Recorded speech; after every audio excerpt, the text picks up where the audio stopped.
Hello दोस्तों, मैं हूं जतिन जिंदल। मैं एक चार्टर्ड अकाउंटेंट हूं और आज मैं आपसे एक बहुत ही इम्पोर्टेंट पॉइंट पे बात करना चाहता हूं, जो कि है कि एक साधारण व्यक्ति अपने घर में कितना सोना रख सकता है ताकि उसे इनकम टैक्स में कोई परेशानी ना आए। तो दोस्तों, इस वीडियो को अंत तक जरूर देखिएगा। इसमें बहुत ही ज़रूरी पॉइंट आपके साथ डिस्कस करे हुए हैं। जैसा कि हम जानते हैं, हमारे हिंदुस्तानी समाज में, हमारी सोसाइटी में सोने को एक बहुत ही अपने घर में बहुत ही अपने आप से क्लोज माना जाता है। ख़ास तौर पे लेडीज़ के केस में वो सोने को अपने जान से ज़्यादा प्यारा समझते हैं। अब हम सबके दिमाग में ये सवाल आता है कि क्या हम अगर सोना एक लिमिट से ज़्यादा रखेंगे तो सरकार हमसे पूछ सकती है क्या? इनकम टैक्स डिपार्टमेंट को हमारे घर पे भी भेज सकती है क्या चेक करने के लिए? तो इस बारे में दोस्तों मैं आपको ये बताना चाहता हूँ कि हमारी सरकार ने, इनकम टैक्स डिपार्टमेंट ने ये पॉइंट बिल्कुल क्लियर कर रखा है कि हम अपने घर में कितना सोना रख सकते हैं, जिसके बारे में इनकम टैक्स डिपार्टमेंट कभी भी आपसे कोई क्वेश्चन नहीं पूछेगा। सीबीडीटी ने, यानी कि इनकम टैक्स डिपार्टमेंट ने अपना एक सर्कुलर जारी करके ये बोला हुआ है कि हमारे परिवार में, हर एक साधारण परिवार में, वो गोल्ड जो है उसकी लिमिट डिफाइन करी हुई है। वो लिमिट कितनी है वो मैं आपको बताता हूँ। वो लिमिट है, दैट लिमिट इज पर मैरिड लेडी के केस में 500 ग्राम्स यानी हाफ के जी, पर अनमैरिड के लेडी के केस में 250 ग्राम्स यानी नॉर्मली एक पाव के अंदाजा, एंड पर मेल मेंबर, चाहे वो मैरिड है चाहे वो अनमैरिड है, 100 ग्राम्स। यानी कि मैं दोबारा रिपीट करता हूँ आपकी सुविधा के लिए। पहला यानी कि मैरिड लेडी के केस में 500 ग्राम्स, सेकंड यानी कि अनमैरिड लेडी के केस में 250 ग्राम्स, थर्ड यानी पर मेल पर्सन, चाहे वो मैरिड है या फिर अनमैरिड, 100 ग्राम्स। ये हमारा इनकम टैक्स डिपार्टमेंट ने लिमिट बताई हुई है जो कि आप अपने घर में सोना रख सकते हैं। अब इसमें दोस्तों एक सवाल ये आता है कि क्या अगर मेरे पास इस लिमिट से ज़्यादा गोल्ड है तो क्या इनकम टैक्स डिपार्टमेंट वाले उस पर टैक्स लगा सकते हैं?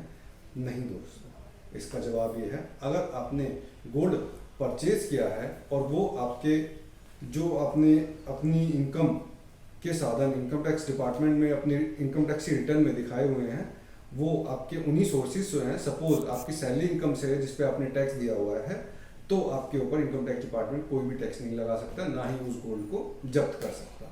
इसमें एक और बात सोचने की है दोस्तों कि नॉर्मली, जनरली एक साधारण हमारी सोसाइटी में गोल्ड घर में आने के सिर्फ 3 ही साधन हो सकते हैं।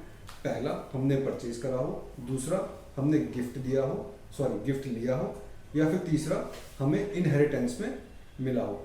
एक एक करके दोस्तों हम इन तीनों साधनों की तरफ बात करते हैं कि हमें अपने साथ क्या क्या प्रिकॉशन रखनी चाहिए जब गोल्ड हमारे घर में आए। तो पहला दोस्तों, जब हमने गोल्ड परचेज करा है, गोल्ड परचेज करते टाइम हमारे पास उसका बिल होना चाहिए, और वो बिल हम अपनी उस गोल्ड ज्वेलरी के साथ ही रखें अपने कबर्ड में, ताकि हम कल को अगर इनकम टैक्स डिपार्टमेंट हमसे पूछे तो हम उसको अच्छी तरह से एक्सप्लेन कर पाएँ और उनको बता पाएँ कि जी ये हमारा गोल्ड जो है हमारी उसी इनकम में से है जिस पे हमने टैक्स दिया है। दूसरा आता है दोस्तों गिफ्ट। अगर हमें किसी हमारे रिश्तेदार ने या फिर हमारे किसी रिलेटिव ने हमें गिफ्ट दिया है, तो हमारे पास उसके प्रॉपर डॉक्यूमेंट्स होने चाहिए, एग्रीमेंट होना चाहिए, जिसमें दोनों पार्टी, गिफ्ट लेने वाला भी और गिफ्ट देने वाला भी, दोनों ने उसमें डिक्लेयर कराओ कि मैं इतनी मात्रा में गोल्ड आपको गिफ्ट दे रहा हूँ, और हाँ, मैं इतनी मात्रा में गोल्ड आपसे गिफ्ट ले रहा हूँ। साथ ही साथ इसमें दोस्तों ध्यान रखने वाली बात एक ये है कि जो पर्सन आपको गिफ्ट दे रहा है, कल को इनकम टैक्स डिपार्टमेंट उससे पूछ सकता है कि आपके साधन कहाँ से हैं, क्या ये गोल्ड आपका अनएक्सप्लेन्ड सोर्सेज से तो नहीं है, क्या वो उस पर टैक्स तो नहीं लगाते? तो दोस्तों, जिसने आपको गिफ्ट दिया है उसके पास भी प्रॉपर एक्सप्लेनेशन होनी चाहिए कि ये गोल्ड उसके पास कहाँ से आया। अब दोस्तों तीसरे साधन पे बात करते हैं, जो कि है इनहेरिटेंस, यानी कि आपके पापा, आपके दादा या आपके परदादा और आपके फैमिली में से कहीं से भी आपके पास ये इनहेरिटेंस में आया हो, जब उनके स्वर्गवास होने के बाद या फिर फैमिली सेटलमेंट में आपके पास आया हो।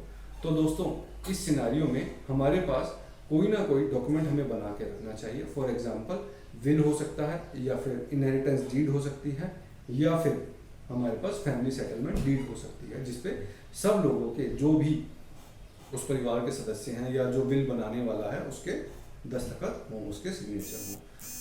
तो दोस्तों यहाँ पे मैंने आपको बताया हम कितना गोल्ड रख सकते हैं और कैसे उसको इनकम टैक्स डिपार्टमेंट के पास हम एक्सप्लेन कर सकते हैं कि हाँ ये हमारे जेन्युइन इनकम के सोर्सेज से आया है। दोस्तों आपका और कोई भी सवाल इस मुद्दे से लेकर या फिर इनकम टैक्स से लेकर या किसी भी तरह का कोई इन्वेस्टमेंट से लेकर आपका कोई भी सवाल हो उसको अपने कमेंट्स में लिखिए ताकि हम अगला वीडियो उस पर बना पाए। साथ ही दोस्तों इस वीडियो को लाइक सब्सक्राइब और शेयर करना ना भूलिएगा। मैं जतिन आपका बहुत बहुत धन्यवाद करता हूँ। Thank you.